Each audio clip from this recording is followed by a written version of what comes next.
Hello everyone, welcome back to our channel. कैसे हो आप लोग? I hope you all are happy, healthy, fine, doing your study happily.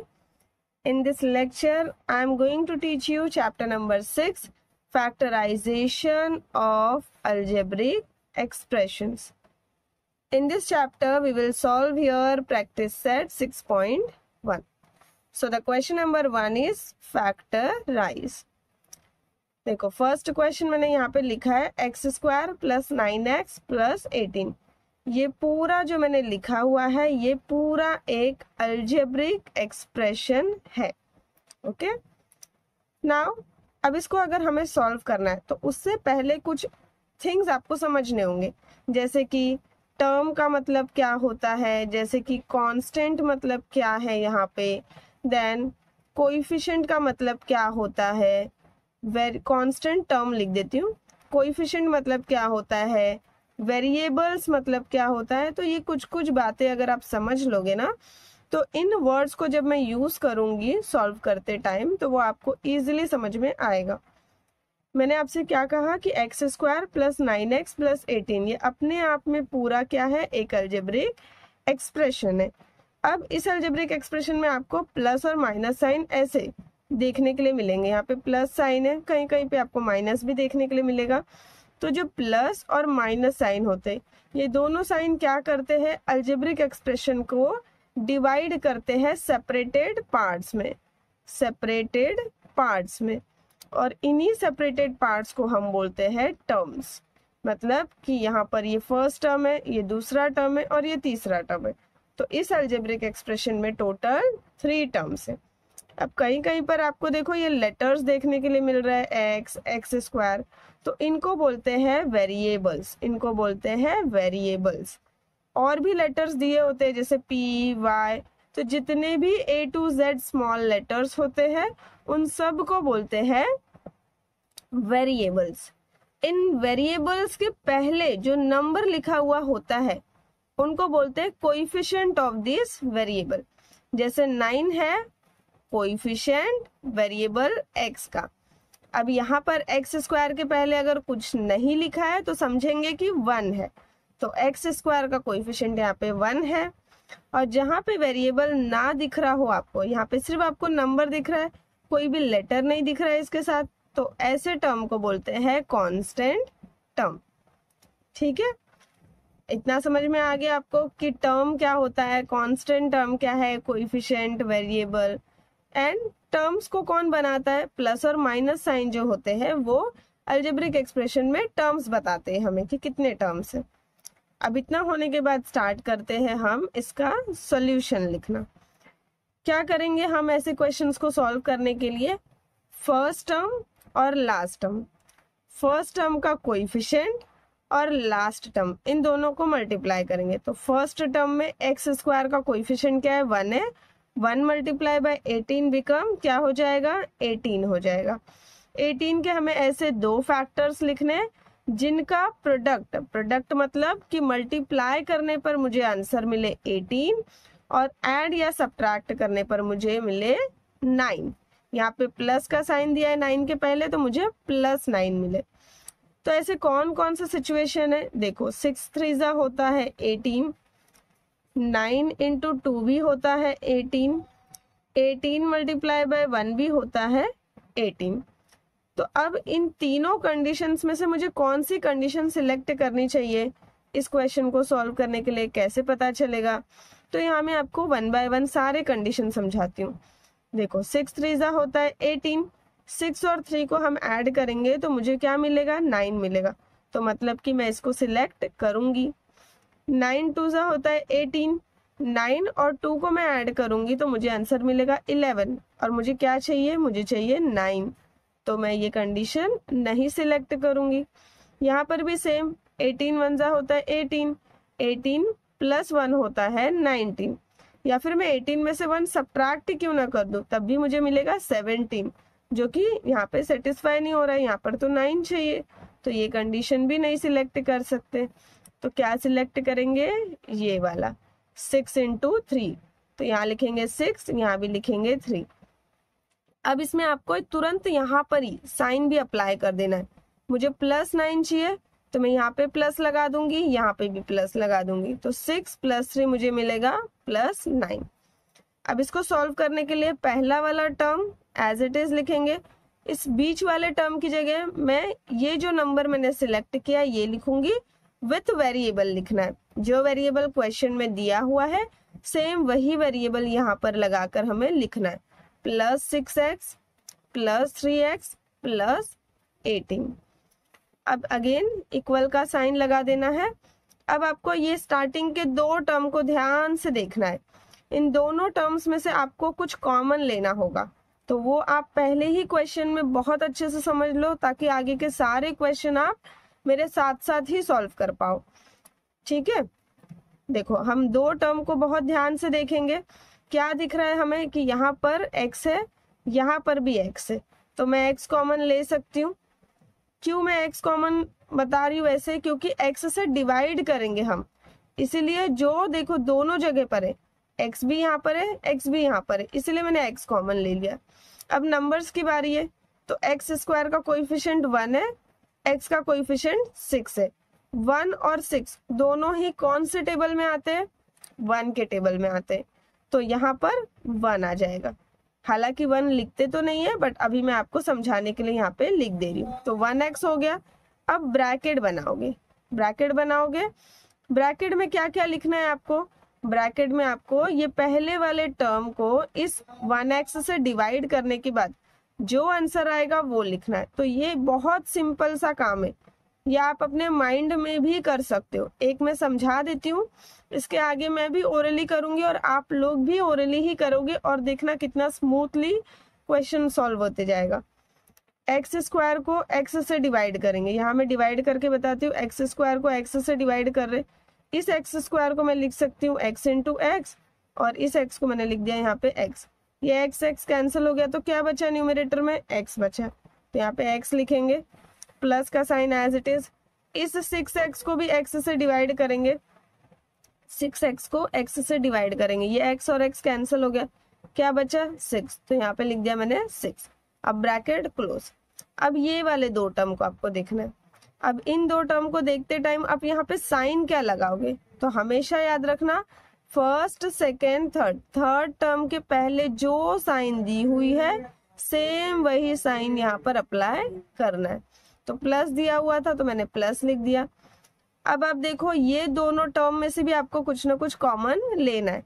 जब भी आप ना समझ पाओ कि मतलब आपको लगे कि कुछ कॉमन हम नहीं ले सकते, तब उस टाइम पे आप कॉमन 1 लोगे, बट जब हम ले सकते हैं तो वही नंबर आपको लिखना है।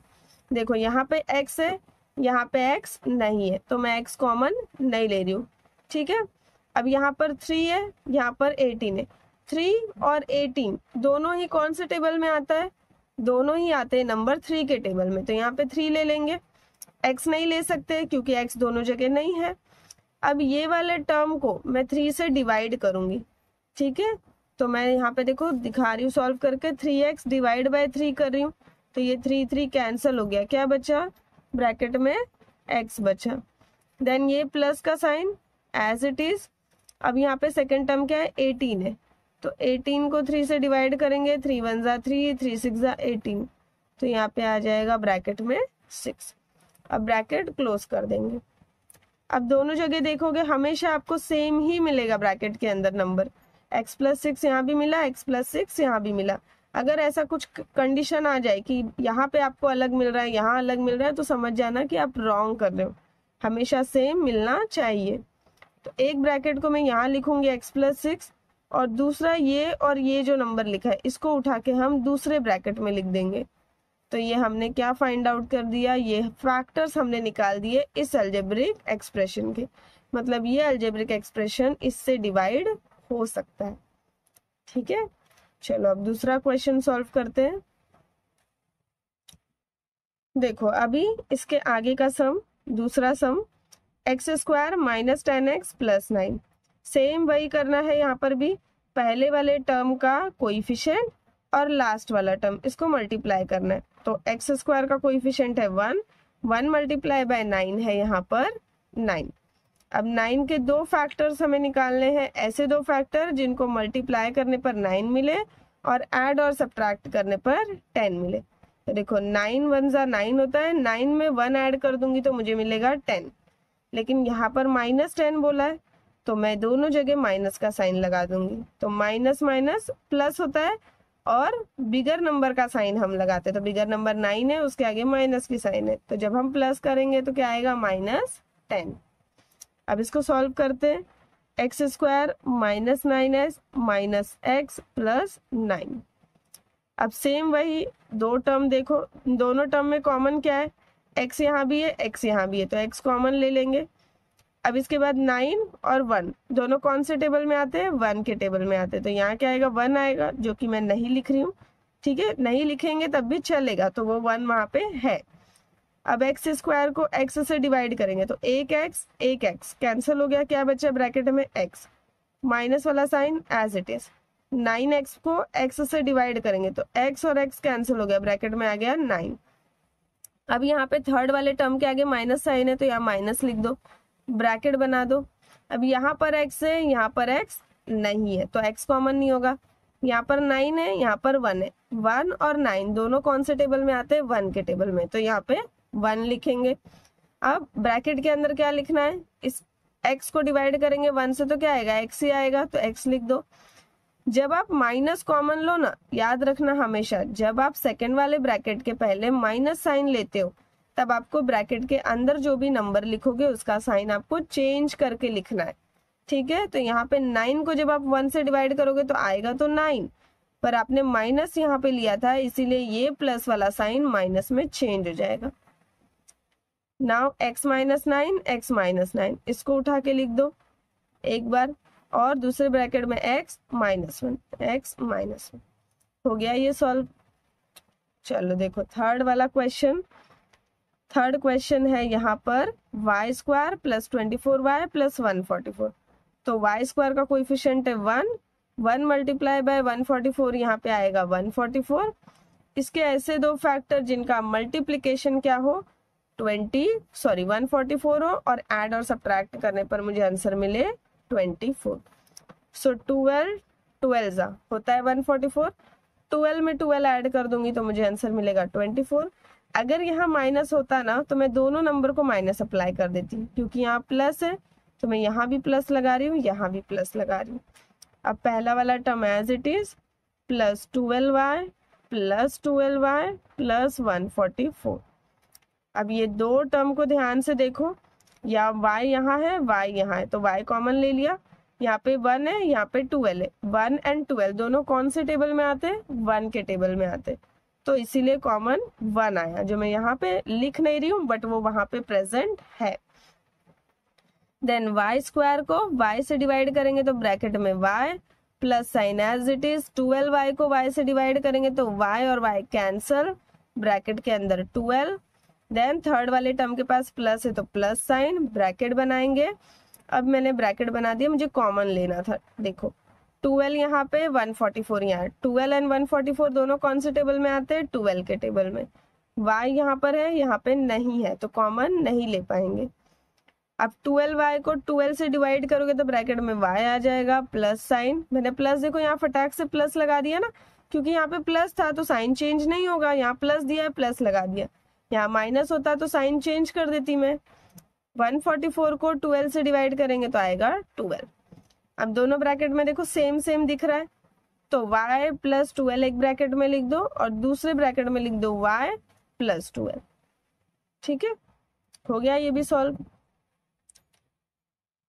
देखो फोर्थ क्वेश्चन है 5y square plus 5y minus 10। First वाले टर्म का कोएफिशिएंट है 5 मल्टीप्लाई बाय 10 बिकम 50। इसके दो फैक्टर्स को हम ऐसे लिखेंगे जिनको मल्टीप्लाई करने पर आपको 50 मिले, ऐड और सब्ट्रैक्ट करने पर प्लस 5 मिलना चाहिए। देखो 10 5 जा होता है 50, मुझे 10 में से अगर मैं 5 को सब्ट्रैक्ट करूंगी तो 5 मिल जाएगा, बट मुझे प्लस 5 चाहिए, तो बिगर वाले नंबर के आगे प्लस साइन, स्मॉलर के आगे माइनस साइन, जो आपकी रिक्वायरमेंट होगी ना। जैसे यहाँ पे आपको प्लस चाहिए तो बिगर वाले नंबर के आगे प्लस साइन लगाना, अगर यहाँ पे माइनस चाहिए होता तो बिगर वाले नंबर के आगे माइनस लगा देते। अब पहला वाला टर्म तो एज इट इज लिखेंगे, बीच वाले टर्म की जगह पर ये जो नंबर आपने डिसाइड किया है ये वाला लिखो। विथ वेरिएबल लिखना है, वेरिएबल जो क्वेश्चन में दिया है वही वाला यूज करना है। अब ये दो टर्म को ध्यान से देखो, y यहाँ पर भी है, y यहाँ पर भी है, तो y कॉमन ले लिया। 10 एंड 5 दोनों ही 5 के टेबल में आते तो 5 ले लिया, ब्रैकेट बना दो। 5y स्क्वायर को 5y से डिवाइड करोगे तो 5 कैंसल, एक y कैंसल हो जाएगा, ब्रैकेट में बचेगा एक बचा हुआ y, प्लस 10y को 5y से डिवाइड करेंगे तो y cancel, 10 divide by 5 become 2। अब थर्ड वाले टर्म के आगे माइनस का साइन दिया है तो माइनस साइन, देन 5 और 10 दोनों ही कौन से टेबल में आता है 5 के। y यहाँ पर है, यहाँ पे नहीं है तो कॉमन नहीं ले सकते, ब्रैकेट बनाओ। 5y को 5 से डिवाइड करो, 5 कैंसल, ब्रैकेट में बचा y, क्योंकि माइनस साइन है साइन चेंज हो जाएगा, प्लस 10 डिवाइड बाय 5 बिकम 2। अब दोनों जगह सेम सेम आ गया ब्रैकेट में तो y प्लस 2 लिख दो और दूसरे ब्रैकेट में 5y माइनस 5 लिख दो।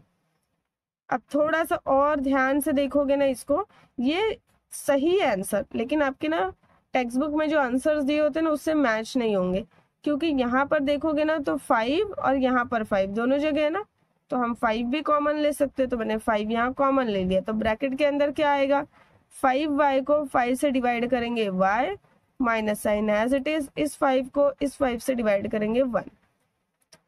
अब ये वाला 5 उठा के मैं यहाँ लिख देती हूँ, 5y प्लस 2 y माइनस 1, ये हो गया सॉल्व। देखो फिफ्थ क्वेश्चन है p square minus 2p minus 35। First term का कोएफिशिएंट है 1, multiply by last term, so 1 multiply by 35 become 35। इसके ऐसे दो फैक्टर्स जिनका मल्टीप्लिकेशन 35 हो, ऐड और सब्ट्रैक्ट करने पर -2 मिले।